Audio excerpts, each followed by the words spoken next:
Familial Macky, couverture maladie universelle, ay rapport ay BD, ay jitani galle sernabe.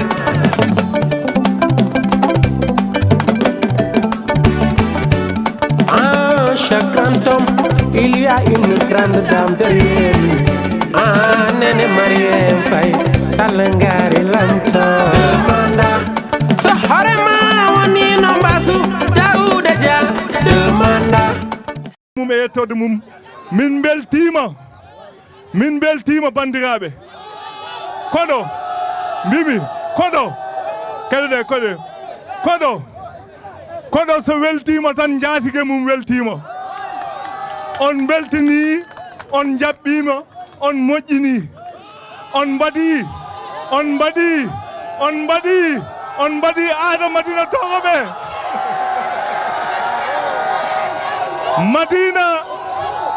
Madina Togoɓe. Ha? Mbimi. Toppaɗen ɗo ne woɗɗi. Eɗen jaadi ɗo e délégation tiɗɗo délégation leader uji de tout le département ji ɗi fof nanɗo rendi. Eɗen mbawno juutnade kono wonno en tardi ɗo seeɗa. Eɗen gondi ɗo e ministre men Mamadou Talla, coordinateur départemental de la région de Matam. Kanko mbimi mi yiɗino addude ɗo ministre men Mamadou Talla ndak yagumom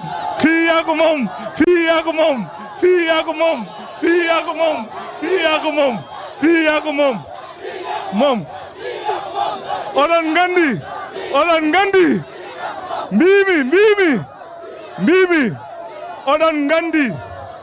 oɗon gandi ɗo hande bismeteɗo ko ministre Mamadou Talla kono Daouda Moussa Dia kanko ko ɗo o jeeya omo andi ɗo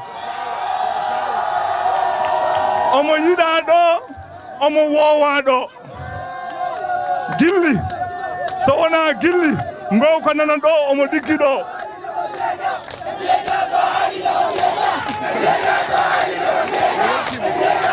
avec toi de le plat anani ɗo ko wuro Daouda Moussa Dia o mani poɓanewo Daouda Dia ngoɗo wuro nehi koye juuɗe ma e politique ngoɗo wuro a nanni ɗum e politique Pulaar wi gaño funtat tan kono yiɗata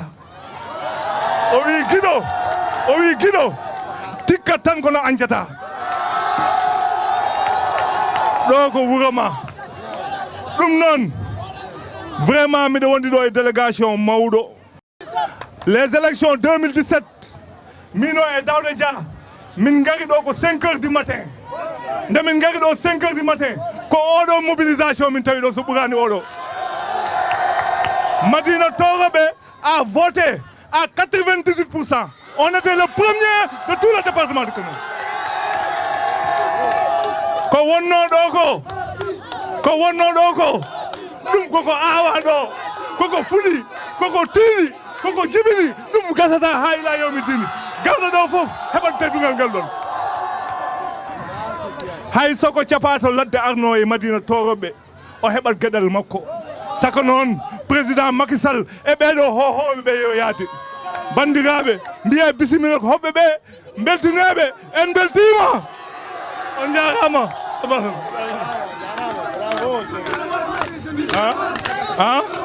caggal ɗum keɗeɗe min dokka jeune goto o haala inde sukaɓe ɓe o haala inde rewɓe ɓe wonno ene janggi renduɓe noon peccat wonko ganduɗa sen ñaami ɗum en ñamani woɗɓe enen kadi ken tedduɓe ken teddinoɓe dokken goto haala Daouda Moussa Dia haala ministre haala mbaynodiren e beelama goten 99% le dimanche Sherif haalin ɗum min gari ɗo en 5 heures du matin min cikkuno ko ñalawma ha hande ko ɗum tan woni ɗo henno holko waɗi ɗum ko teddugal mon hakkude mon e Sherif Dia so gonga haalte Sherif Dia ne jogui teddugal e Medina so gonga haalte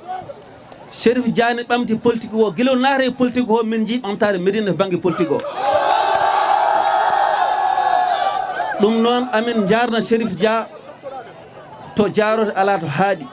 amin mbiyamo tan ha hande yo jaggu ha tiiɗa so Allah jaaɓi combat makko wona combat makko kanko tan ko combat men enen foof Thiam haali joni poste nomination ɗum ko alay sago o heɓa ɗum ko alay sago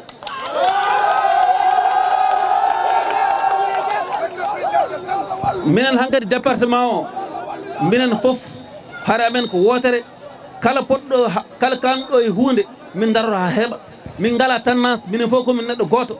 min cippirante ko département o caɗele département o foof min ƴeewa no régulier guila président Macky Sall umaki ɗo henne gari so umima ɗo henna ma ɓuur sattude ko kallon ko ne woodi ko yarata tan suuji ɗi gadduno ɗum kono ha hande ko enen goni ɗo henna ko président Macky Sall woni ɗo henna gande ha hande ala ko ɓocciri hen taw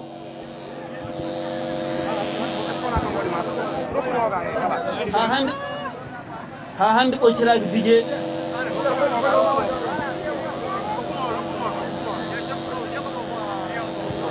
ha hande ɓocciraki hen taw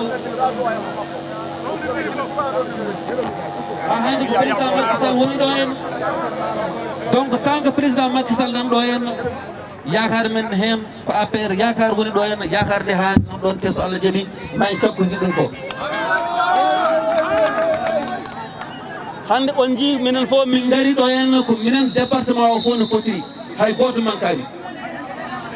min kewani arde ɗo henna e ministre Mamadou Tallo wonon tendance uji ɓoyino e département he kono ko élection locale wonno ɗum élection locale ko caggal men ɓenni hande ko élection président de la république son excellence Macky Sall ko on wotante won wiyoɓe noon o handani ko dañi ko won wiyoɓe o handani ko woni ko mais wona enen eɗenen kantinima hen eɗen jiiɗi ko woni ko min daro kadi haw ko woni ko continue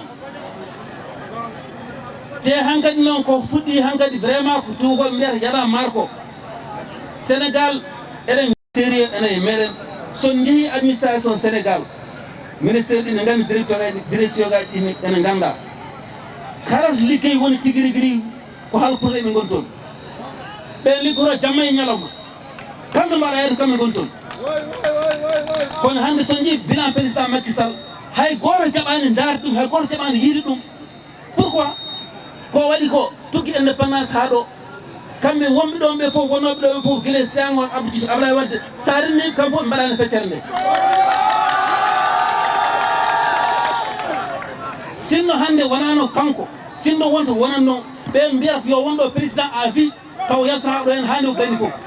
enen noon mbiɗen ko yo wonɗo président à vie pourquoi eɗen kula en kulani haydara ko enen jeeyi ko en jaggen ha tiiɗa laamu so heɓama jaggueɗa ha tiiɗa en ngala hen kulal hay goto daali men dow juuɗe men dow majorité écrasante à l'Assemblée nationale ko heɓa ko yiɗi ko o continue programme o eɗen cohli lawol Dande Maayo eɗen cohli Wouro Sidi soringo Bow eɗen cohli soringo Kalel eɗen cohli fulɓe ɗum gonta daroɗo en saka yiɗi ɗum ɓe nomata ɓe nomta hay ministére uji moɗo gara ɗo mbiye monsieur le ministre amen jiɗi ɗum ɗo ɗum noon ko tagui sukaɓeɓe ne kawja holko tagui sukaɓeɓe ne kawja gartire haqqillaji meɗen ganden ko enen jeeyi so wona juuɗe men kaaƴa ɓurɗen doole woto goppen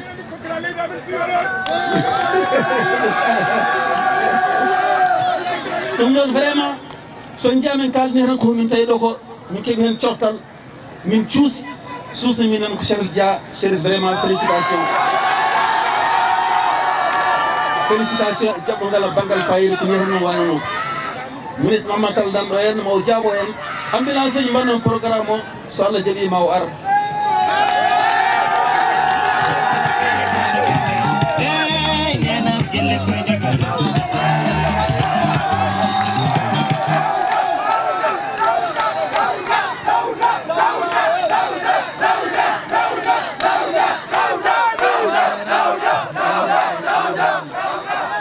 Sharif haalino ko oɗon gonno premier ha hande amin ɗami ko oɗon gottata premier so toɓi so ili fof foti gone premier oɗon fof jeeye goroye min garta ɗo hen wadde fete victoire Médine Toroɓe wadde fete victoire département o assalamu aleykum salam monsieur le ministre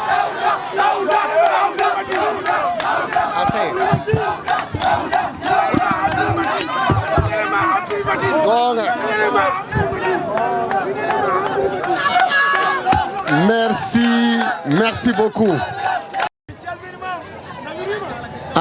Min tawi ɗo nak ene yooli ene feewi. Min tawi ene yooli ene feewi.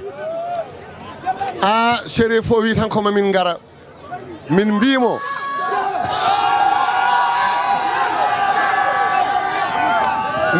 Chérif mamin ja Médine par ce que toon woni yiɗi toon nela toon. Mamin gar ɗo surtout noon min ko ɗo jeeyami en réalité kawam Amadou Sada Dia honorable député Amadou Sada Dia ko ɗo o c'est mon cousin direct donc oɗo ñalawma ko min goto dañi fartange no min gardi ɗo ni mi daña chance mi yiya on jiyon kam mi anda on gandon kam mi heeɗo on keɗoɗon kam oɗon jogui mbarodi noon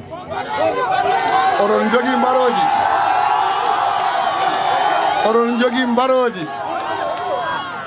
min joddima e makko to on tawaka min jewtide e makko to on tawaka min noddi ardiɓe département o to on tawaka o arani on toon kono noon wax dëgg yàlla gàcce ngalama Chérif décret bon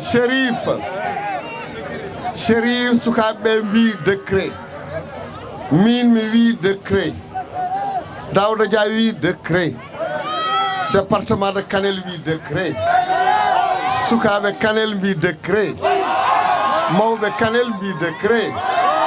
sukaɓe Madina mbi décret enen fof en mbi décret alors so Allah ndemin garanno ɗo taw min puɗɗinomo tampude mais on ñihli min on coftini min nde wonnoon kala to garɗa jiiɗa sukaɓe aɗa waɗa politique andu kamɓe goni espoir janggo ko onon sa ari aɗa waɗa politique a yeccitima yi rewɓe ganda politique ma feewi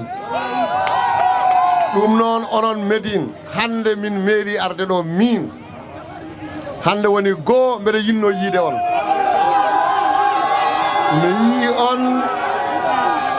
mi yi on ko ɗo jeeyami mi yiɗi on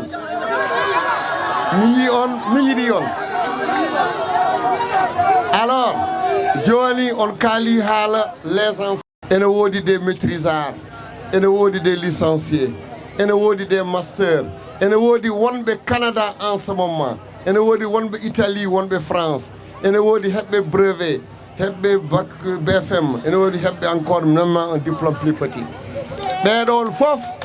nde ɓe namdi ɗum nde 152 000 sohla hen tan ko 5 000 tan 152 000 5 000 donc sohla hen e hay 5 000 sohlaɗo département département Kanel heeɓi hen 285 personnes ɗum noon wona to mon ɗo tan wonto min jano joni ɓe mbi ɓenne kadi ɓe jiyani hen koye mabɓe so wiyama aɗa ƴetta 5 000 noon sur 152 000 weeɓani kono noon wuuri kono rufani wuuri kono rufani joni responsable mon nani o haalda e mon o namdono on o yettina ɗo foti yettade fotɓe haalde hen ɓe kaala fotɓe puusa ɓe puusa mon gandu gongire e gonga min gari ɗo mon gandu Madina mon gandu min gari ɗo min gari ɗo vous allez savoir parce que ene jarani min onon ene jarani on kala noon ko jiiɗa ɗo kala ko jiiɗa ɗo Mamadou Talla Daouda Dia Chérif Ablaye An kala bawɗo wonde ɗo ummini en tan ko gooto woni le président Macky Sall président Macky Sall oɗon jiɗimo amo andi ɗum 98% wona moni fof wawi dañde ɗum bravo Chérif joni noon taadi oɗo élection no questeur wiiri joni ni taadi woni yimɓe yahoɓe ne mbiya somin keeɓima min banni te ɓeɗon ko waɗi ko aduna o ene yeeɓa ɗum wona président Amérique wona président France wona président ji Afrique moni fof ne yiiɗi heɓde mo dañƴi en o moni fof ne yiiɗi heɓde Macky Sall enen en keeɓimo kadi o wonimo men alay saago gummoɗen dokkitenmo majorité sen dokkimo majorité ɓuuri hokkude ɓeeɗo ummiɓe hannde ɓe meeɗani wonde haydara ɓe meeɗani wadde haydara ene keppi ene jiiɗi heɓde leydi ndi nde wonnoon président mon ko dañƴo chance ko nde o ari ko nden Sall est un homme de l'énergie o andi ko géologie o andi ko énergie o jeeri ɗum dans de bonnes conditions ɗum noon enen en jaɓata ɗum hay goto men wawa jaɓ ɗum salade ɗum noon ko wotande Benno Bokk Yakaar pour mbawen heɓde Benno Bokk Yakaar pourquoi Benno Bokk Yakaar en goni ɗo e diwan men en meeɗan nande ko wiyete bourse de sécurité familiale ko maw ari nde ari en goni ɗo wiye saɗoya Dakar ko bone ko maw ari o addi goudron makko en goni ɗo wonɓe ngala électricité kanko addi en goni ɗo docteur Daffen seemi en woodano ñande fof amo adda projet ji kesi moni fof ne yiiɗi heɓde président Macky Sall enen en keeɓi noon en goppata min mbimi ko Macky Sall onon mbiɗon ko Macky Sall min mbimi ko Chérif min mbimi ko Daouda Dia département Kanel wi ko Benno Bokk Yakaar alors min namdi on sukaɓe Madina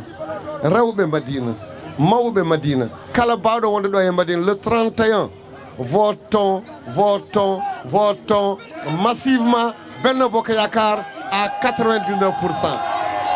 Bravo Madina, bravo Chérif, bravo les jeunes, les anciens, mawɓeɓe, allahumma salli ala sayyidina Muhammadin musallim. Adina weltima ma kono Haruna Dia settima golle manda.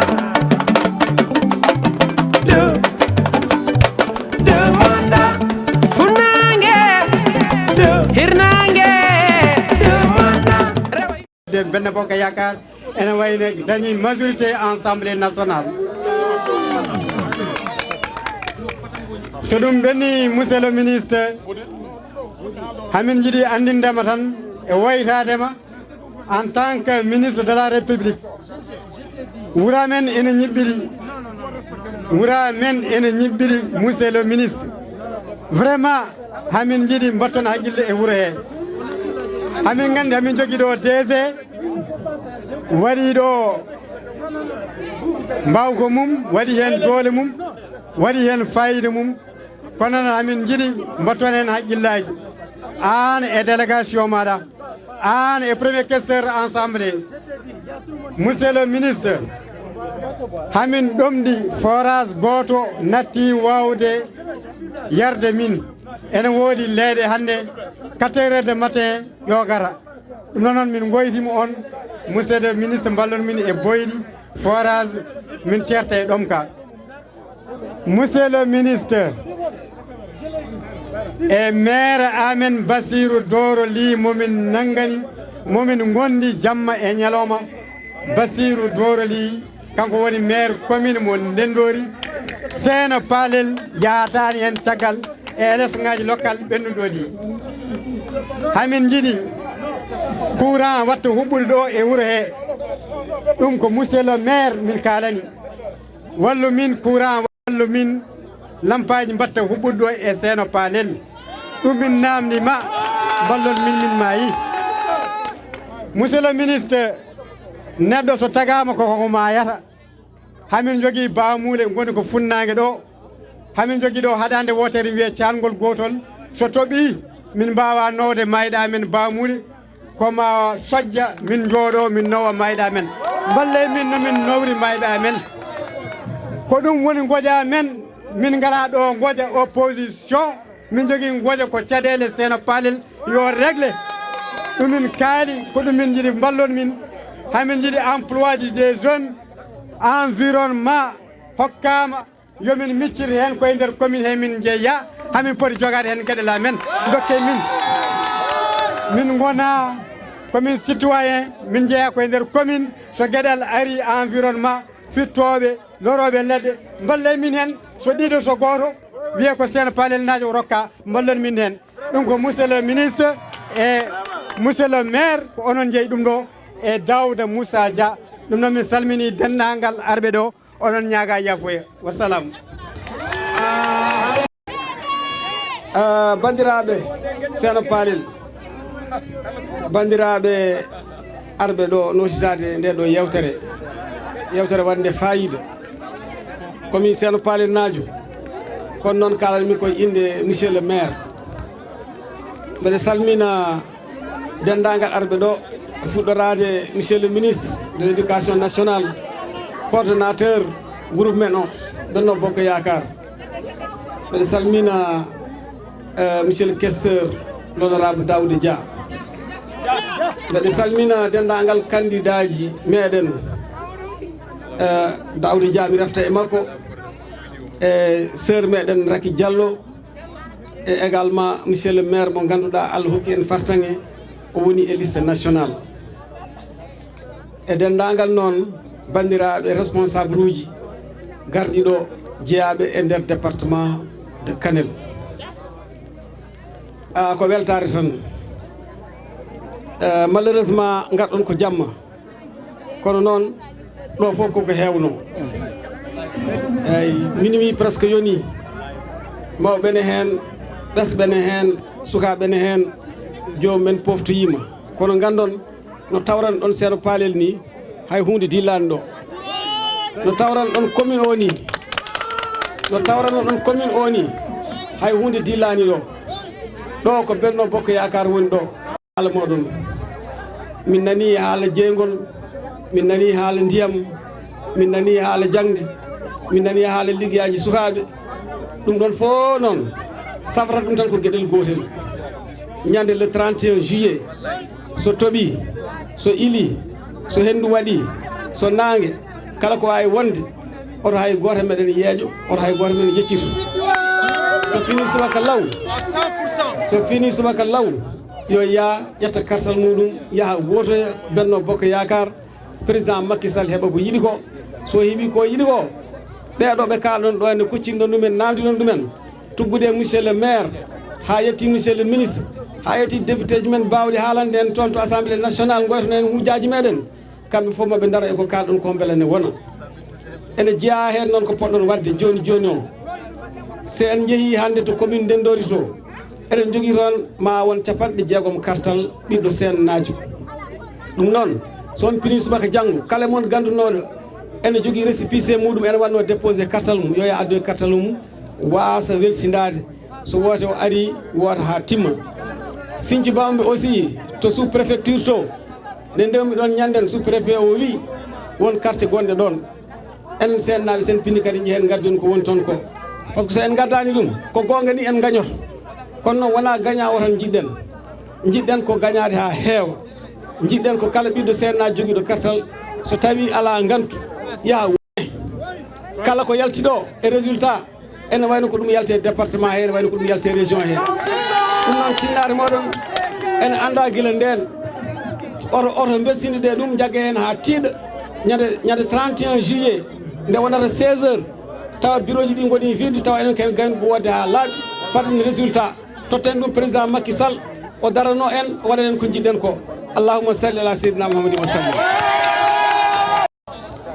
mi salmini on no potirɗon mbiɗa duro salminanɗo monsieur le maire Bassirou Doroli mi salmini également mawnam no sehilam docteur Daf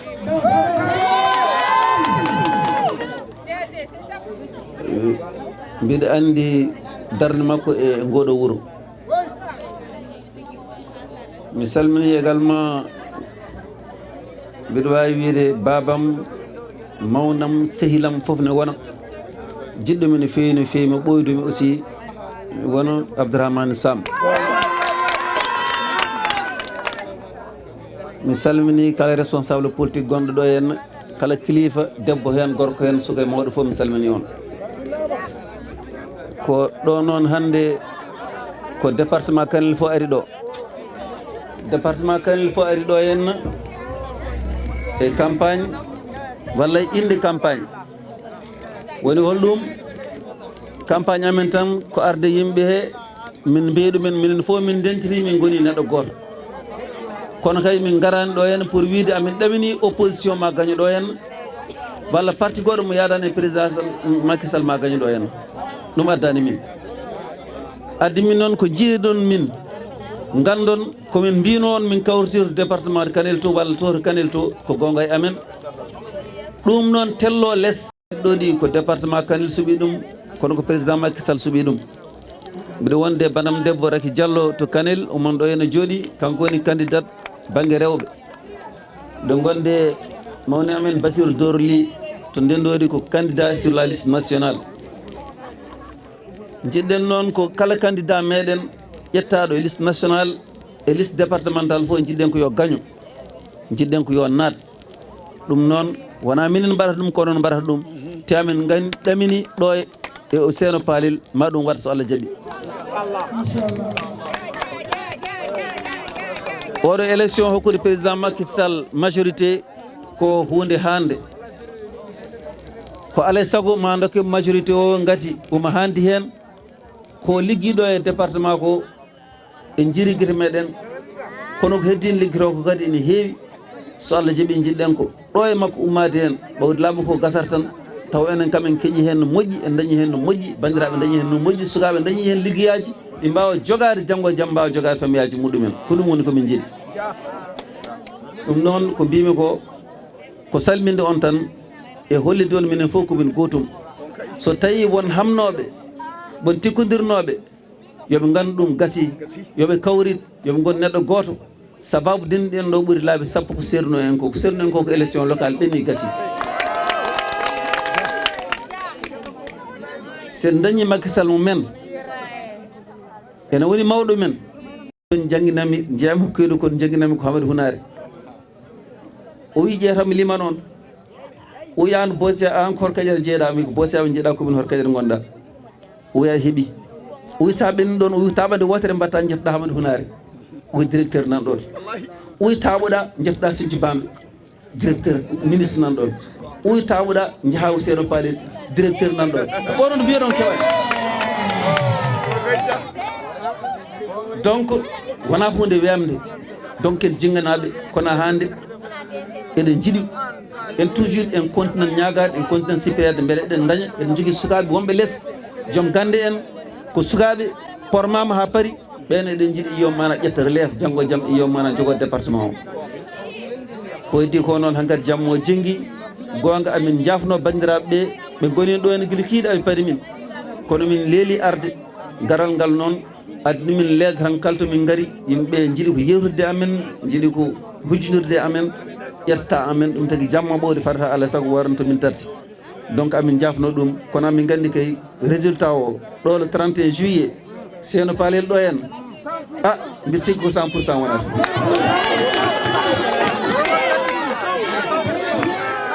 ɗum noon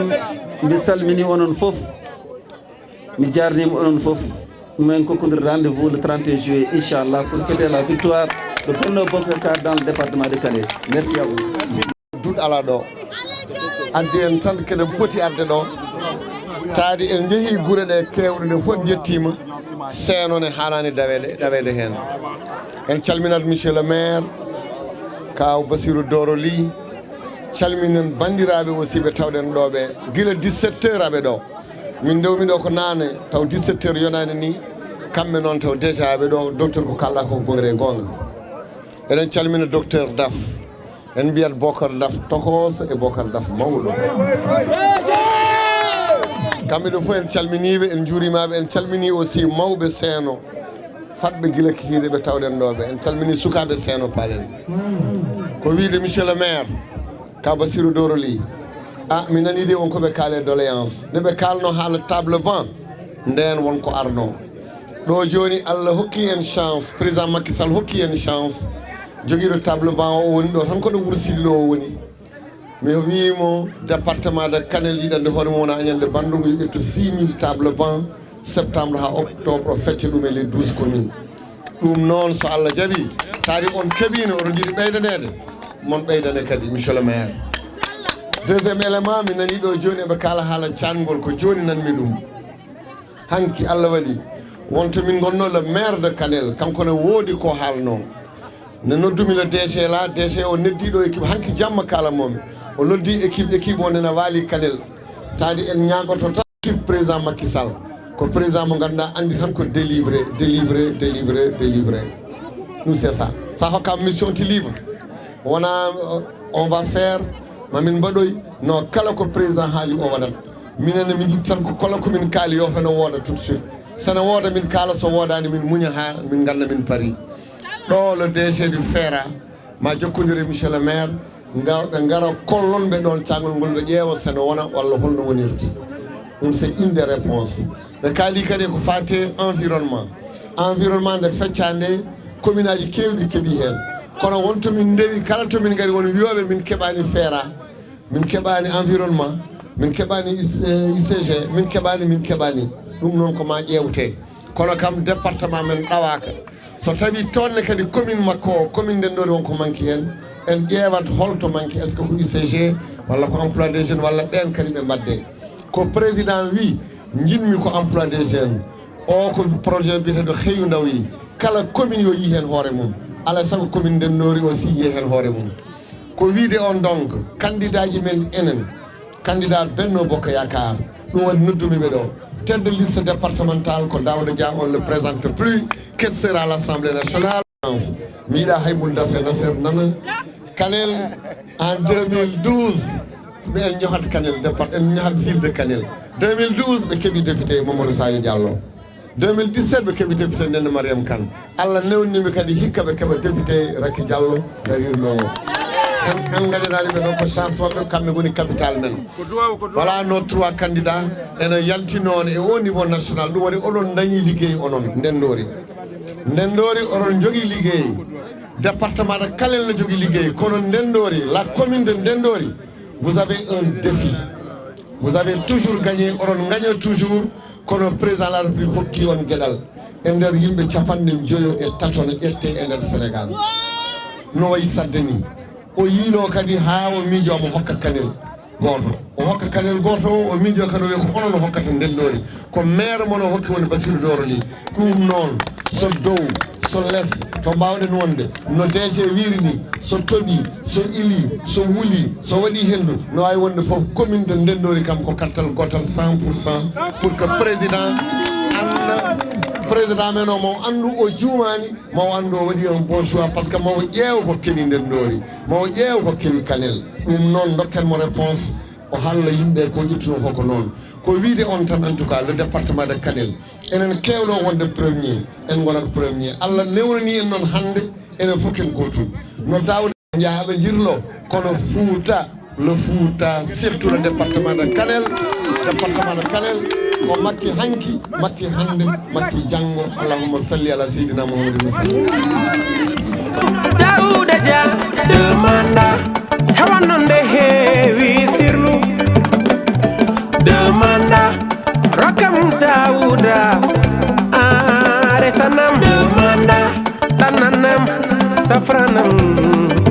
sodana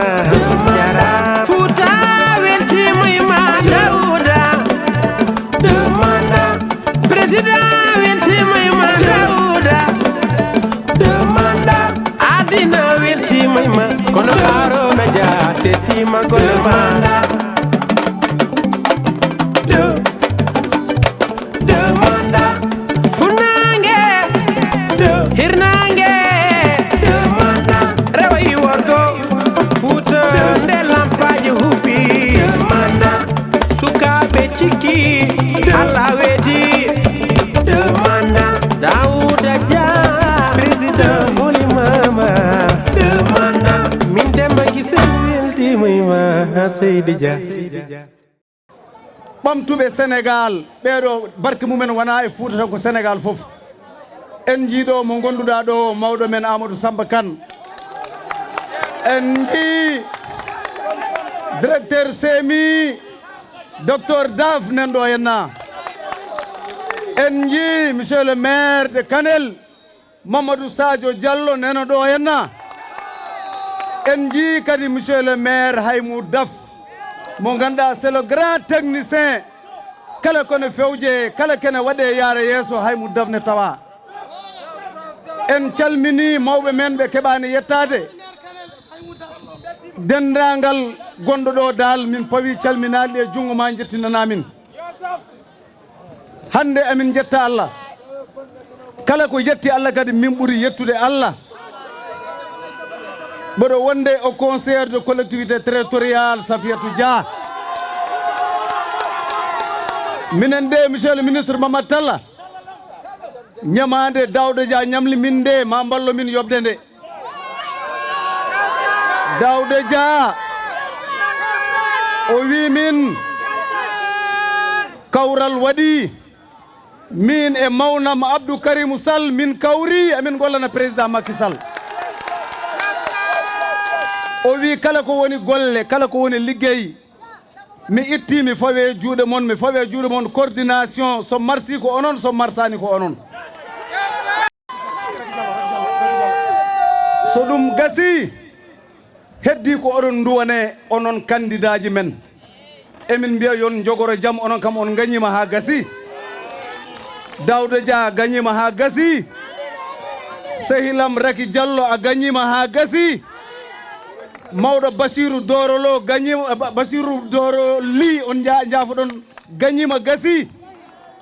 dendagal sippeleyaji men oɗo mbiya yon jogoro jaam sabu bani men debbo Hardiata Ba jeeya koye commune o bismimo on ɗo bandiraɓe jeunesse o salmini on rewɓe ɓe calmini on chef de village mo Horkodiéré Alpha Siré Gaydo salmini on imam Samba Dianor o wi o duwima kawral men ngal yo Allah waɗi hen barke ɗum noon min yurnota ko oɗon gandi to ummane woɗɗi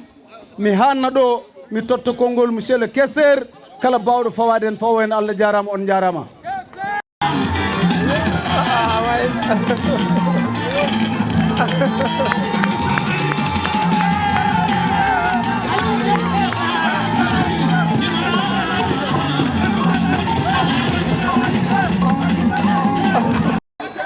mare konɗaniɓe walla on ɗanayi jimmi ko onon fof mbiyono kam questeur questeur questeur questeur mi nanani hay barda mi nanani hay dara questeur questeur questeur questeur questeur questeur questeur questeur questeur questeur questeur mbiye Talla Talla mbiye Amadou Samba Kane mbiye docteur Dav mbiye Haymou Dav mbiye Safiatou Dia mbiye Raki Diallo mbiye Basirou Doro Ly mbiye Abdoulaye Anne mbiye Abdoulaye Sy mbiye Mamadou Sadio Diallo mbiye Damba Diakité mbiye Oumar Agibou Sow mbiye Al Husseini Ndiaye mbiye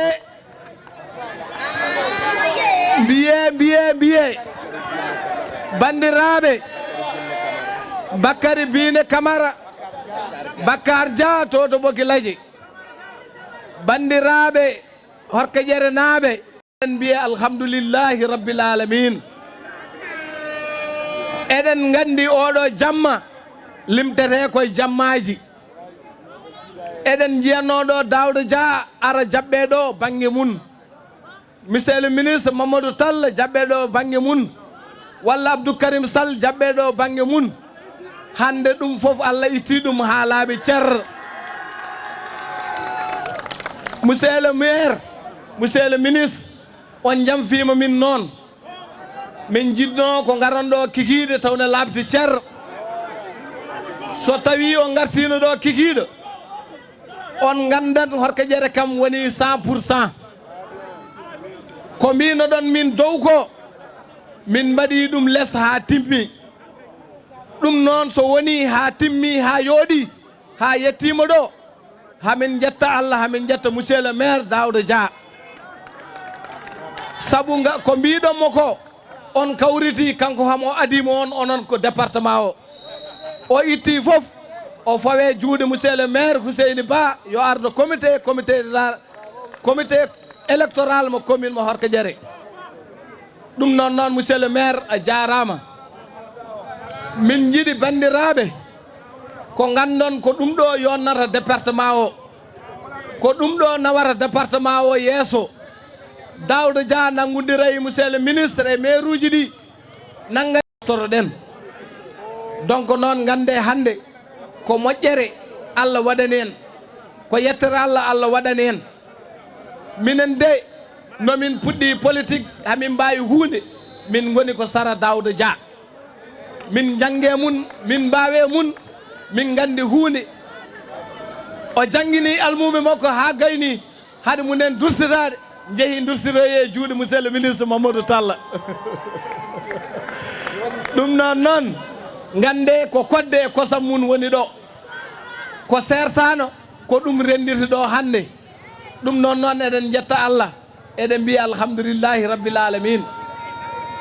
monsieur le maire Daouda Dia bandiraɓe men poolel jawɓe haɓe jogui probléme radio a waɗi hen darde ma a waɗi hen doole ma kono noon ɓaare oɗo délégation arde mum ɗo min cetto a darima hen darde ma kono noon kamɓene yo mbattu hen haqqillaji mabɓe ɓe ganda poolel ene foti wallede so tawi tooɓi hay goto natata hay goto yaltata radio mabɓe nana boni so tooɓi hay goto yaltata hay goto natata bandiraɓe waali jalanaɓe sato dow mabɓe koko boni ɓe ngala sato dow haɓe jogui ndiyam ko sato woni koɓe ngala ñandene mission mo monsieur le maire hokkunomin min naate commune o ɓe kaali yoɓe mballe noɓe jardi haɓe jogui forage mabɓe ha go ala ɗo courant e oɗo commune mo Horkadiere woni poole lawluɓe haɓe jiiɗi mbatton hen haqqille kamɓene ɓe keeɓa courant ɓe ganda kamɓene laamu Macky Sall goto fo yiyen hoore mum kamɓene ɓe jii hen koye mabɓe woodi koɓe keeɓi kono noon so tawi guure fo keeɓi courant kamɓe ɓe keeɓani ɓe mbawata weltade ɗum noon mbatton hen haqqille kalifa moon Allah jeunesse o goto e moon fof woodi ko waɗi kono noon hamin jawi min jiiɗi so ɗum ɗo ɓenni so Daouda Dia ari ɗo hay goto arata tan ko salminde ɗum boosiyaɓe kono noon arta ƴewde hay dara so neɗɗo yeehi to Abdou Karim Sall taw arta ƴewde hay dara so neɗɗo yeehi to Mamadou Tall taw arta hay ƴewde hay dara arata tan ko salminde jomum min jiiɗi ko chômage gasa ɗo e nder oɗo diwan oɗon mbawi oɗon moti oɗon mbawani so tawi min keɓani min mbiyata Macky Sall de ko onon min mbiyata président Macky Sall kala ko fonno wadde waɗi ha timmi président Macky Sall so hokkima questeur assemblée nationale hokkima ministre uji de la république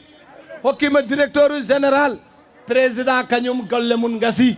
heddi ko golle moɗon haɓe jiiɗi mbatton e ɗum ɗon haqqille min mbawat tan ko weltade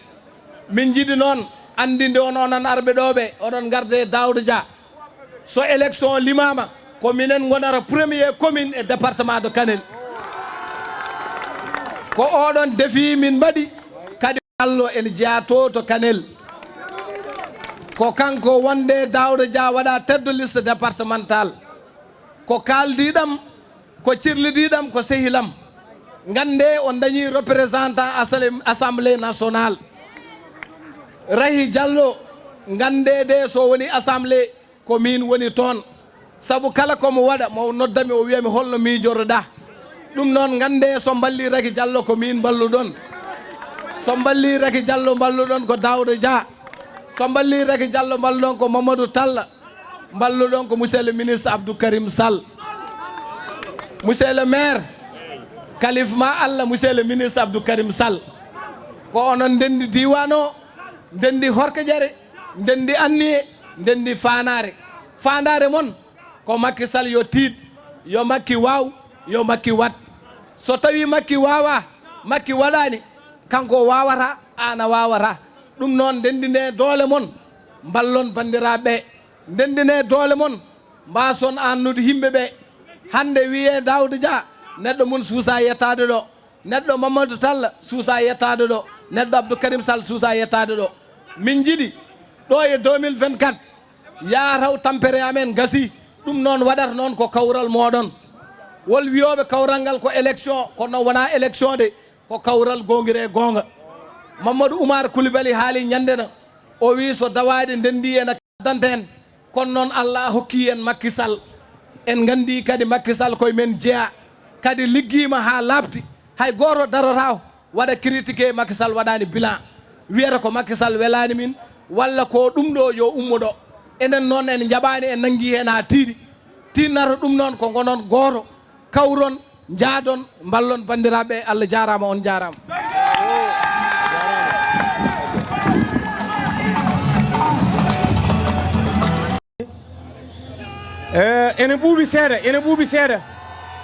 ene ɓuuɓi seeɗa Alassane Mbengue mawnam discours ma waɗi fayida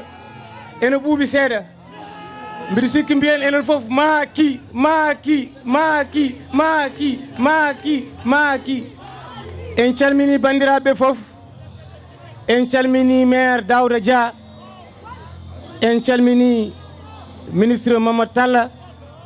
en calmini ministre Abdou Karim Sall hayso ala ɗo en calmini haute conseillére Safiatou Dia en calmini dendagal autorité ji gardude e oɗo délégation baɗɗo fayida en calmini dendagal responsable uji politique gondi ɗo exactement e nder Horkadiere e nder commune de Horkadiere e nder département de Kanel en calmini mawɓe arɓe ɗo eɗen ñaagoɓe yaafuya wan noon guila subaka ɗo ɓe goni guila subaka hono mabɓe ko ɗo gotti ɗum noon oɗon ñaaga yaafuya mbiɗa andi kadi on jaafimo mbiɗa andi kadi hoɗɓe ɓe mettinani hoɗɓe ɓe ko yimɓeɓe kattanani koori kono mbiɗa andi kala celluɗo nan ɗo daari mawnam Alassane Mbengue haali ɗo hunde wotere mi refta hen ñalawma hande o walla mbiyen oɗo jamma ko beelemma mawɗo ɗo e nder Horkadiere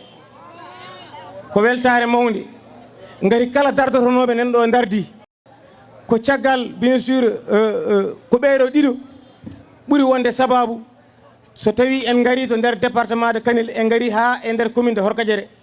mais aussi en jejjitani ministre Abdoul Karim Sall hay so tawi o arani ɗo eɗen gandi o monaga waɗi darde makko e doole makko pour yuɓɓinde ngal ɗo kawral eɗen jettamo eɗen jaromo Alassane ari hen joni mbiɗa sikki so tawi ministre Mamadou Talla wi min cuɓimi candidat am tête de liste département de Kanel ko Daouda Dia luural natti wadde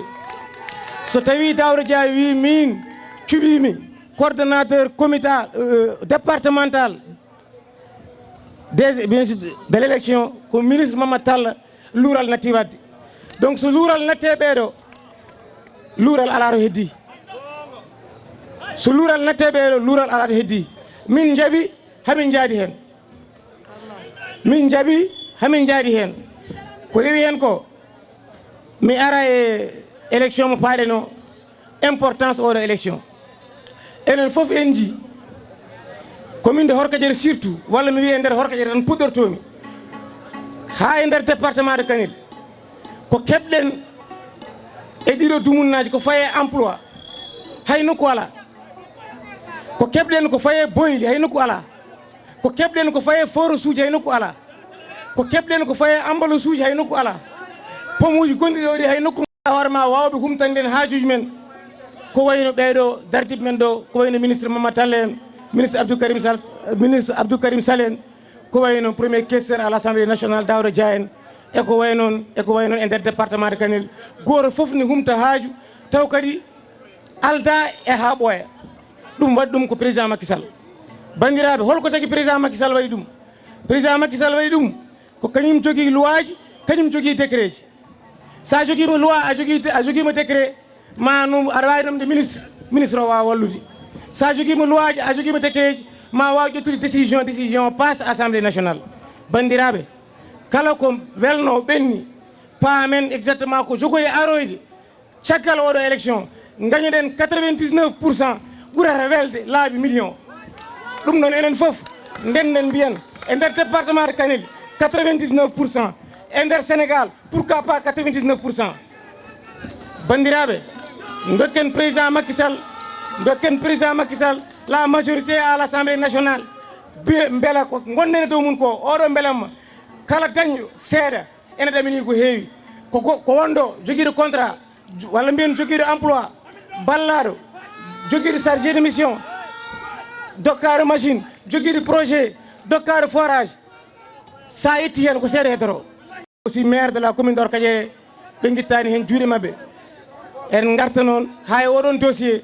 o woni koye junggam min Mamadou Issa Niang premier adjoint au maire de la commune de Orkadiéré taw kadi waɗɗum e junggam ko Daouda Moussa Dia on dossier o natti woɗɗude so Allah jaaɓi so tawi kon namdirinoɓe yo mbattu hen hakkillaji mabɓe nene hen kadi natti woyde koko heeɓa koko gasi heddi koɓe jettoɓe gara ɓe pewna kono kala kene watteno hen waɗama to banggue aynamaji ko noonne aussi mawnam Alassane Mbengue to banggue aynamaji kamɓene kala kene heɓeteno to banggue ndiyam ɓe keeɓi forage château ko addi forage ko addara château on exactement ene wayno ɓe keeɓi ɗum mbiɗa wawi wiide ɓe keeɓi guila premier questeur à l'Assemblée nationale haalani bandiraɓe ko ɗum ɗon woni ko jinnomi min addude hen jokken golle haɗani ɗo sen gummima ɗo janggo guila janggo jokken naren e galleji he Orkadiéré wona cakana Orkadiéré eɗen jogui ɗo candidat neɗɗo kala neɗɗo oɗo wat minimisé hay goto eɗen jogui ɗo candidat taw candidat o jeeya koye opposition candidat o jeeya koye wallu Sénégal ko ɗo jeeya e wuuro he ma wi en noon bandiraɓe kono Orkadiéré naaɓe gaare gootene. Assalamu aleykum bandiraɓe no okkuro pinti on keɗima o kalnomi joni ho Daouda wi ɗo homa weeta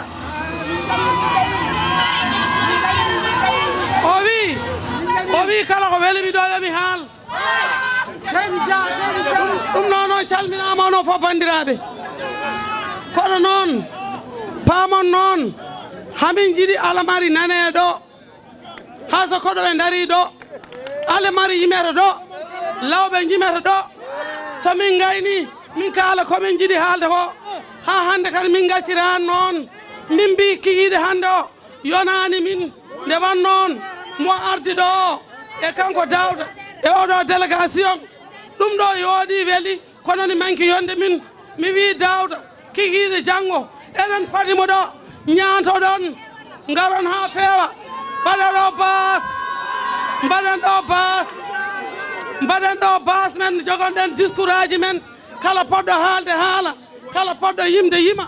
eɗen jogui awlu men nen ɗo eɗen jogui law men nen ɗo ɗum ko kikiɗe janggo ko wona ɗum ko oko salminde délégation o e hande beelamani mawne am no feewi beelamani mawne am yiyeede mi wawni arde e Daouda Dia mi wi on kala jettuɗo Allah e ngal ɗo kawral ko min ɓuuri koddam duufe kosa mam mi yetti Allah ko duwinomi o mi heeɓi ɗum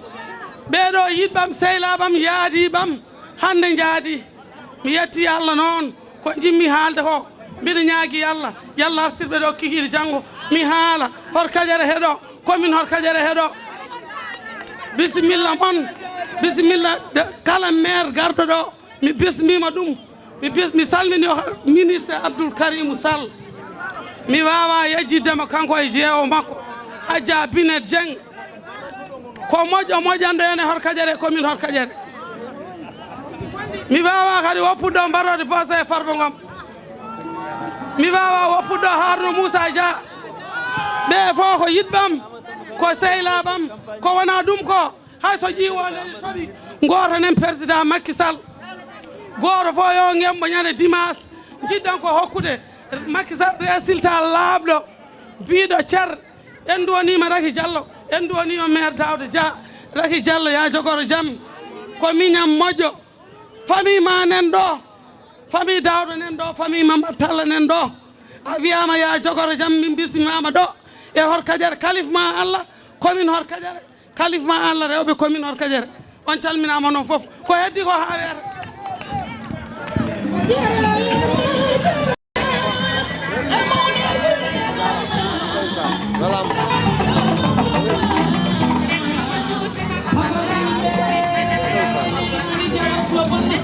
assalamu aleykum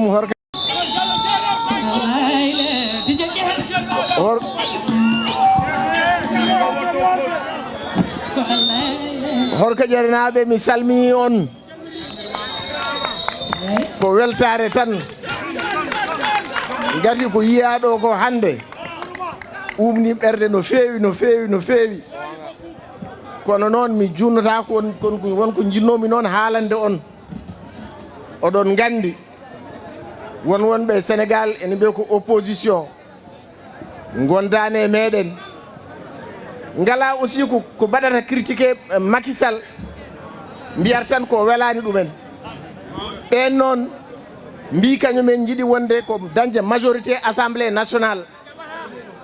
ɗum mboɗo sikki en jaɓata ɗum ɓe keɓata ɗum kadi kono noon keɓano ɗen ɓe no feewi no feewi kollenɓe ko enen mbawiɓe élection mo paaɗen ɗo importance makko ne mawni no feewi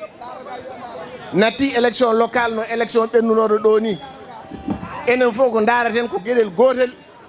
jiɗɗon ko hokkude Macky Sall majorité absolue wona majorité absolue noon tan jiɗɗen ko majorité écrasante ko tubak wiyata majorité écrasante ko majorité absolue woni feccere député ji so fawima hen hunde tan an ɓuuri kono enen ɗum yonani en jiɗɗen ko dañde majorité écrasante c'est à dire sen kaali e mawnam Raky Diallo nden en gonata ɗo henna mais jiɗɗen ko député meɗen candidat meɗen gonɗo e liste national o mo ganduɗa ko 38e o woni Bassirou Doro Ly mbaɗen feere beele kanko hoore makko omo suuɓe sen dañi ɗum tan en dañi majorité écrasante mo jiɗɗen o ɗum noon gandon combat meɗen wona yo Daouda suuɓe wona yo Raky Diallo suuɓe ala combat meɗen ko yo Bassirou Doro Ly won député c'est à dire 38e o yo ɓennu 38e sur 53 e nder Sénégal fof oɗon gandi ɗum weeɓani kono noon sen mbaɗi no jiimi ɗo ni enen fof en mbaɗi no mbaɗannoɗen ni so Allah jaaɓi en dañan ɗum noon au 31 décembre au 31 juillet so Allah jaaɓi yen dañ ko wajiɓe mbi joni ko 98%. ɗum kadi noon hokkata en ɗum ko carte meɗen ha hande son jeehi e sous préfecture uji ɗi walla e mairie ji ɗi ha hande won joguiɓe carte mumen nan toon cuwa ɗumen retiré ɗum noon emin ñaagui on onon foof ɗo e samedi o yo taw moni fof waɗi retiré carte muɗum beele en daña 18%. on jarama Horkadiere naɓe assalamu aleykum.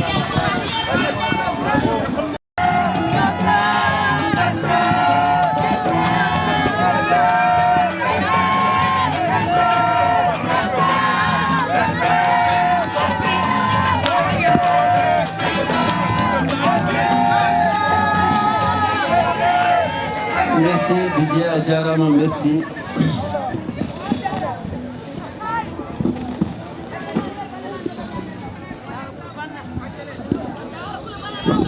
Assalamu assalamu aleykum bandiraɓe commune mo Harkadiéré.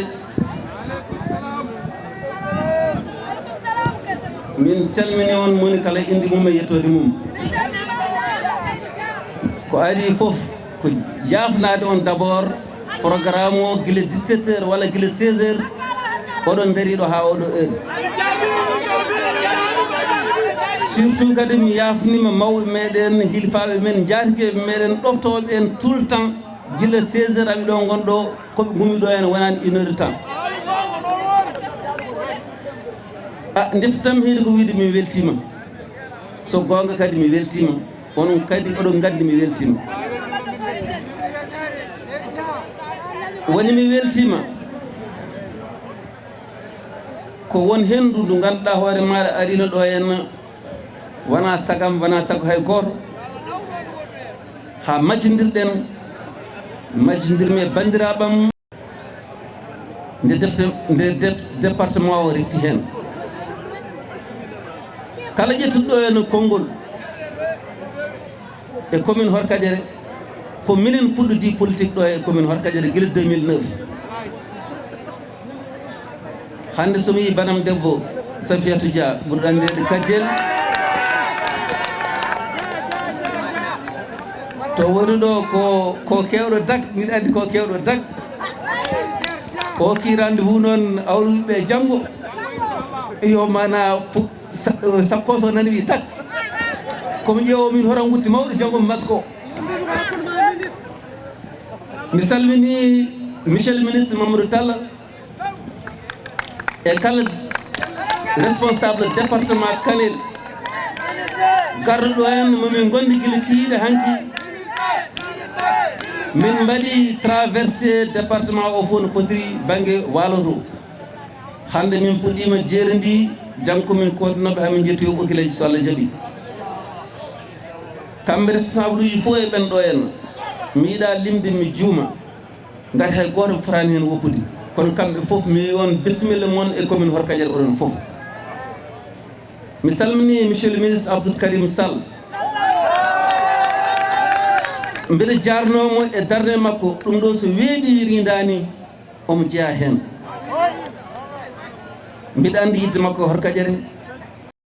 en darima ɗo henna Ousseynou Ba ƴetti konngol o ƴettirani tan wonde Harkadiéré najo no o ƴettiri ko kanko cuɓimi nde cuɓotomi nde kadi weeli hen komin namni conseiller jaam ɓe liggotomi ɓe fof mbi min de mbiɗa yiiɗi wadde Ousseynou Ba coordonnateur du comité de suivi des comités électoraux du département et de la commune kamɓe fof ɓe mbi questeur tawi aɗa waɗi ɗum noon kay minen fof amin jaadi hen mbimi ɗum noon mi waɗimo proposé onon mbaɗata validé jeehe jottoyeɗe ɓe jeeɓi jottoyi ɓe garti ɓe mbi questeur min nandiri mbimi Ousseynou Ba ɗum noon an woni président du comité du suivi des comités électoraux de la commune félicitations o waɗi ligguey baɗɗo fayida o waɗi ligguey mo ganduɗa hoore maɗa peut être min ni so tawi ko min wonno hawnaki mi watta ɗum waɗi ɗum noon omo jogui hattan mum omo jogui sembe mum omo jogui pellital mum omo jogui cuusal mum omo jogui gandal mum ɗum noon Ousseynou mi yi ligguey maɗa an e équipe ma complet mi yi on félicitation mi jardima aussi sehilam miñam min gondi hirande omo rewe ama meɗen nande omo haala cikkunomi ko mumu o woni sambegi kalɗo joni no mbiyannoɗa hawnaki mami an kono mbiɗa andi somi forsi a ɗaccat kisa mbiyamnuɗa noon félicitation merci encore Alassane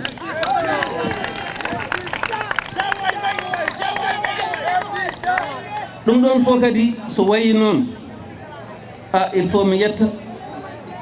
mo ganduɗa so jaggino wi ɗaccani mami anoy kono mi goppata ɗum ɗon woni Mamadou Issa adjoint maire de la commune de Harkadiéré ko conseiller moƴƴo joom haqqille balluɗomi e liggiyam ɗo e commune he balluɗomi kadi liggiyam e ɗum ɗo ko yahate ɗo henno ko nder e boal foof omo hen jeeya non Mamadou amin bima félicité aussi amin bima remercier liggéey maɗa ko haali wana radio Polel radio c'est oublié c'est le pont de Polel Diawɓe min kalani radio min kaali ko pont financement o dañama complet heddi so ndungugu silti tan e puɗɗoto liggey o wona liggey cakan ko pont mawɗo ɗum noon c'est déjà acquis kono mi woppata nde comité électoral ɗiɗi mbaɗa jooɗi ɗon mbimi min hankkadi mi serti hen mi gayni liggeyam so gayni noon mbeɗa yiiɗi tan mbaɗa ɗum commission jahone guuri he foof mballon bandiraɓe ɓe hawride par ce que won hen ɓe ganduɗa sehilam jiɗɗomi darniɗomi e kala saaha yeesam e caggalam nder boowal Alassane Hamma Sira kanko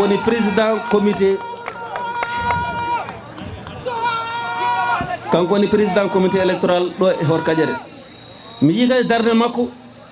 gila ɗum waɗi ha hande kanko o foftani he lawol gotol ko hen o woni ɗum noon ɓeɗo noon so mbiɗumen firti komi wi heddiɓe foof so sagam mi rewa e goto fof inde muɗum nonne kadi guure ɗe fof no fotiri wuuro fof waɗi comité électoral muɗum e nder entente no Horkadiere exemple no hokkira ɗo en ni guure keddiɗe fof ko noon wayi min mbimiɓe min natta toon ko ɗon jeeyi guuri moɗon kono kala nde poɗodiral waɗi goto fof wonko yiiɗi wadde mi yamiri on mbimi min gonnoɗo baggam o yo ɗaccit oto pour gandon hay hunde en kawanaki yiɗi enen fof en garti ken enen jiiri yumma e baba enen fof ken gotum ko noon kadi waɗa so jimmi waɗi insisté ɗum ɗon jimmi ko maire uji gonɗi ɗo e département Kanel ɗi ganda so tawi ɓe jiiɗi gueɗe ɗe moƴƴa ɓe jiiɗi jaadigal ngal moƴƴa ɓe jiiɗi résultat électoral moɓe cohli o wona tan wiide amin goota 100% addan neɗɗo hebde 100% ala il faut golle ɗe golle no foti yarude ni moƴƴa on saaha noon yimɓe fof jogo il faut mbaɗa neutraliser tendance o mbiya tendance gasi han kadi taw ko an golli ɗum wona haala golla ɗum nde yimɓe jaɓa ɗum liggandoma ko jiɗɗa o ɗum noon monsieur le maire du département de Kanel ko défi gonɗen de kala mo heɓani taux de 97-98% andi koye maire he woni wona e population fof yiiɗi jaade président Macky Sall ene gandi ko président Macky Sall waɗani ɗumen jiiɗa wasde wotande président Macky Sall so gotani tawan peut être won ligguey mo waɗa au préalable monsieur le ministre discours o juuti kono c'est important de rappeler andene mi weltanimama e liggey mo ligguiɗa ɗo o e ko ligganoɗa département o ko nonne directeur Amadou Samba Kane nde gonɗa LONASE de ko mbaɗɗa ɗo e département ko min jii hande nan ɗo henna nonne directeur docteur Daf ene wone semi nana gollana surtout sukaɓeɓe golle baɗɗe fayida ko ɗum woni ko politique nafata enenne eɗen mbiya ɓeɗon foof eɗen jarnoɓe nonne ɗo directeur ministre Abdou Karim Sall to banggue emploi vert waɗi hen ko weɗɗa ɗo e commune Horkadiere e département o foof ko ɗum noon woni nafoore politique kono sa dañi mbawa addande yimɓeɓe kamɓe foof nde ɓe dañi ɓe gardani département o ɗum noon soɓe gari ɗo henna hande alay saago mi jarnoɓe e nom du département remercier e pellital moɗon e jaadigal moɗon nder bowal onon foof mbiɗa salmini on mi yi on mi jarnima on diaspora so wi mbiɗa lima mi juuma kamɓe foof ɗo e Horkadiere boseyaɓe commune o foof Polel Diawɓe particulièrement ƴella kala wuuro limɗa kalɗa goppa wongo Ganguel Soule kamɓe fof ɗo potiri diaspora mabɓe ɓe darima ɓe dari oɗo campagne ɓe dari e ngalɗo kawrital ha fof woni mbuɗo goto hande kamɓe fof mi waɗaɓe félicité mi waɗaɓe remercier aussi heddi hen noon ko wadde on présenté ma colistiére banam debbo mo ganduɗon aussi ganduɗomi garoɗo ɗo tout le temps mi anda somo waɗi ɗo hen mo ganduɗa hoore maɗa en anda e département he ko on jadanmi e département he woni Raky Diallo to Kanel Raky Diallo ko bandiraɗo debbo guila nden ɗum noon mbiyamo bisimilla e commune Horkadiere amin ponno hokkudema konngol ni mataw ni ha hande aɗa foti hokkede konngol mem ngati yawtani min ɗo mi wawi wiide mi wona ɗo responsable komi maire sollammi bismoron somi gayni mi hokkon konngol no jiɗɗon fof mo jiɗɗon fof dokkon konngol muɗum ɗum noon radio diallo hawnaki ma hay konngol so tawi Mamma Sall hokkimo konngol hande ɗo mi hokkata konngol mino Raky Diallo ko kañum woni candidat meɗen au niveau départemental mo gondumi liste département o ɗum firti ko 100% ko beele candidaji meɗen tarɗi foof ene naata oɗon mbawi wadde ɗum mi ñaaguimon yon mbaɗɗum ñalawma o so timmi ko heddi ko jarnade arɓe ɗo henna eɓe garade ɓe foof mi salmini on mi jaarima on mi wi on jarama e ɗeɗo golle baɗɗe fayida monsieur le ministre so tawi Raky Diallo wawi konngol ene moƴƴi hay soko dowmo o haalde bandiraɓe rewɓe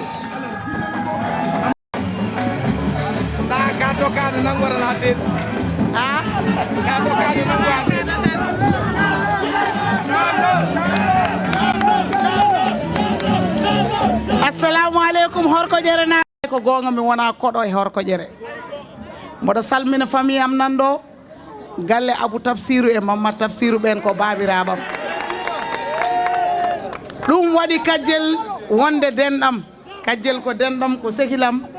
e gardogol rewɓe Safiatou Dia mi salminima mi haalanmano monsieur le ministre gonɗen ɗo koye commune baɗɗo fayida 10 ɗo en responsabilité par ce que hanki kikiɗe gonnoɗen koye Mayram Kanen gonɗen e Kardiatou Ba en mbiya Matam Ba en kono sa arti ɗo e nder Horkojere mboɗo dara banam gorko Yero Diallo nanɗo jiya Alassane Mbengue borom jaɓɓal kesal Alassane Mbengue ami kooli ma mbatta hen les braves dames qui sont là mboɗo dara Coumba Mbourel nanɗo Toulaylo en nanɗo Dieynabou Koumbel en nanɗo Houseynou Ba vraiment monsieur le maire Houseynou Ba andene min beltanimama ka dendiraɗo baɗɗo fayida ɗo noon kala limɗo koko juumata kono noon machallah sen goɗɗini kadi ha en jaltiɗo henna banggue jeeri ndi eɗen mbawi wiide Mamma Samba en les jeunes responsables de Polel Abdou Rabi en woɗɓe ko commune baɗɗo fayida garɗen ɗo henna vraiment ko weltare tan Horkojere eɗen gandi ko 100% woni ɗo henna campagne ala ɗo somi limti rewɓe ɓe noon kono mi yi oɗo mobilisation sukaɓe la jeunesse machallah onon goni jeunesse conscient on ministre min calmini délégation ma an woni présidente comité électoral non wona présidente kam coordinateur mo comité électoral mo Kanet gardiguma yuɓɓi feewi a ardima miñe kesseur rewi hen oɗo unité eɗen ñaago Allah yo jokko tous les responsables ne belani belti e oɗo campagne wannon ko kawral o waɗi coftal o waɗi belemma vraiment Allah jarama on jarama mi wawa ƴettuɗo parole kono kesseur kay so darima haali tan haali koye inde amen minen foof ko weltare tan Allah jarama on jarama so Allah min beltimon min beltima nde wonno yimɓe ne garanno ɗo e Horkojere taw wona ni wayi ɓe ndewa to ɓe ndewa ga ɓe kaala ɗum ɓe kaala goɗɗum ala fof ko ɓuuri jaam ala fof ko ɓuuri jaam hande yimɓe fof ne beela ene belti ene yooɗi ene feewi bravo Horkojere bravo sukaɓe Horkojere bravo les femmes de Horkojere yooɗi feewi en calminat le questeur kanko woni monsieur le maire de la commune kanko bismoto en ɗo premier magistrat bravo monsieur le maire et questeur et mon jeune frère commune mbi on ko gongre gonko wallay ko gongre gonga guila min puɗɗi ha joni on est comme ça wona e nder noon wona e boowal ko yaltata dow ko e ko woni nder ko tout ensemble c'est entier c'est clair c'est précis c'est volontaire et c'est accepté par tout le monde yimɓe ɓe fof ne jiiɗi ɗum bravo donc questeur annene kadi a yonni nde dokkaɗa ɗum nde mbiɗa aɗa hokka la responsabilité une belle équipe dynamique autour de Ousseynou Ba monsieur le maire Ousseynou Ba monsieur le maire cukalel laɓa juuɗe Alassane Mbengue jaɓɓal kesal Alsan Mbengue walla me lycée walla me centre walla me machine aji walla me centre de formation tout le temps horkojere jamma ñalawma suba kiire bravo Alsan enen calmina Kadiel Dia l'honorable Kadiel Dia membre au conseil des collectivités belɗo liggodade hande noon hande amo welti en réalité kodde makko lufe kosam makko donc so Allah enen fof hande eɗen belti mais min gardi noon on jaɓɓima min no yooɗi no fewi kono noon min gaddani on département de Kanel oui min gaddani on tous les maires de Kanel min gaddani on les DG de Kanel min gaddani on les membres du conseil économique social min gaddani on les conseillers spéciaux min gaddani on kala commune jogui kala ko président de la république hokku noon nomination walla élection ari ɗo min gari ɗo no weliri min tawri on nomin jiɗiro tawirde on e so ɗum ɓenni wiide on Orkodiéré eɗen jogui liggey mawɗo nak Orkodiéré ɗo eɗen jogui ɗo liggey mawɗo pour deux raisons. Première raison woni que notre tête de liste départementale et oɗo élection woni maire men woni maire Daouda Dia susɓe Orkodiéré y a un défi ici commune Orkodiéré c'est la première commune e nder département Kanel fof onon tan jogui 15 000 inscrits 15 000 inscrits ko onon tan jogui ɗo minen min ngala ɗum rewe mon ndewnori ala 15 000 et quelque ala 15 000 et quelque 15 000 et quelque yetti 20 000 en tout cas vous êtes premier dans les documents kam 15 700 et quelque onon jeeyi mataw joni yettima 20 000 ɗum noon ko onon daɗireni hen ndendori en commune aji mawɗi ɗi ɗum noon taadi eɗen jiiɗi heɓde le meilleur résultat eɗen jiiɗi heɓde ko gownoɗen heɓde ko eɗen jiiɗi ardade no gownuɗen ardade eɗen jiiɗi wonde premier département du Sénégal yummo o hoore nde partout c'est là où on est majoritaire woni ɗo à Orkodiéré ɗum noon c'est un défi ko onon jeeyi mais taadi noon Orkodiéré woni hen ko ɓeɗo yimɓe dariɓe woni hen ko les gars de la diaspora gongira gonga daraniɓe on min mbeɗa andi Orkodiéré naɓe aga ɗon onon taadi onon goni premier e banggue windiɓe eɗen jiiɗi taux o mawna département Kanel hulani fiyede ko enen jogori gagnade ko enen gagnoto défi men le deuxième défi et c'est le plus important c'est holno mbatten ha yimɓe goota taadi noon onon ɓuuri hewde poussé ha faya dow mais eɗen jogui région ji ha wayno leydi ko addanta en wodde premièrement so tawi haaloɓe ɓe ko kalata ɗo hande ko wonɓe ɗo e opposition ɓe soɓe dañi sagoji mabɓe assemblée nationale wonta wood kala ko fate social assemblée nationale wonta wood aroɓe galleji ɗi ni mbiyaɓe dokka 80 000 jamais assemblée nationale wonta wood laabi e piste e pont uji mbiton ɗo ɗi yanora pas assemblée nationale wonta wood ko wiite programme xeyu ndaw yi won liggey sukaɓe ɗum ko idée président moon 65 milliards so tawi ɓe keeɓi kamɓe koɓe kalata ko on wonta nan PUDC woni laabi tokosi battelɗo ɗi so tawi ɓe keeɓi sago mabɓe en un mot kala ko président lelnunoɗo e plan Sénégal émergent alay sago ɓe momta ɗum wooda koɓe jiiɗi windude ɗum noon ɓe mbawa heɓde ɗum par ce que président moon c'est un président ganduɗo to fayi binduɗo programme mo aduna o fof jaaɓi président moon mo Sénégal jusque dans la région de Matam gonen les premiers kadi questeur wawa so yeehi kañum nene wawa namdade ko ɓuuri hewde minene somi ruttima conseil des ministres mi yetto aussi en forme et que je puisse également demander ɗum ko onon mbawi hokkude en ɗum sukaɓe men ne jiiɗi liggey rewɓe men ne jiiɗi wallede mawɓe men ne jiiɗi wallede jumaji men ne poti fewnede guese men ne poti fewnede moto pompe ne foti arde non laabi ne poti fewntede président ko fuɗɗi ko heddi ko ɓuuri hewde ko yiɗani Sénégal ko o wona président mo ganduɗa sene yaaha élection ene wiya je m'appuie sur un bilan et un projet un bilan maintenant c'est le plus important pour le président to faari Sénégal ko yiɗi waɗande Sénégal ko eɗen mbawi wiide 10% ɗi yettaki ɗum noon président hande président Django, le Sénégal se développe, le Sénégal émerge, les jeunes, les femmes, nos anciens, nos marabouts. Bravo à la commune de Orkodjere, bravo au questeur Daouda Dia, bravo aux femmes, aux jeunes. Attention, j'ai quelqu'un on ko kawam direct min, ko kawam, ko collègue ko sehilam, minen gondi conseil des ministres woni AKS. AKS Abdou Karim Sall o woni mbarodi ɗo o woni mbarodi Ambaw o woni mbarodi Ambaw